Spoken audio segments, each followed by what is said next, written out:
With a heavy heart, County Commissioner Merceria Ludgood made the startling announcement. After much prayer and deliberation, I have decided it is in the best interest of county government for me to resign this position. And with that, Ludgood stepped down as District 1 County Commissioner. Last year, she was elected to replace Juan Chastang after a court ruled his appointment null and void.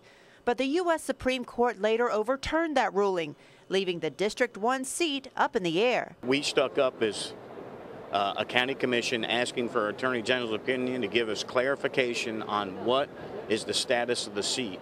That's the only thing that we were asking to do. In a written opinion, Attorney General Troy King advised the commission to take Ludgood off the payroll, saying she was there illegally.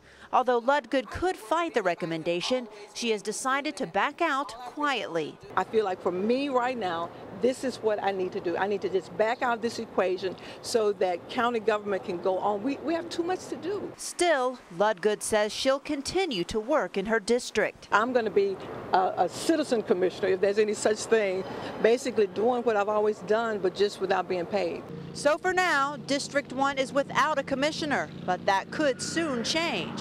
Here's what could happen next. According to the county attorney, the governor could reappoint a commissioner. Chastang could return to his seat, or the case could go back to court. No matter what the future holds, county leaders say they won't overlook the needs of District 1. All the things that Commissioner Ludgood has started will continue until she resumes back to office. Ludgood will reclaim her seat after November's election. She has no opposition in the race. In Mobile County, Denise Herlica, Fox 10 News.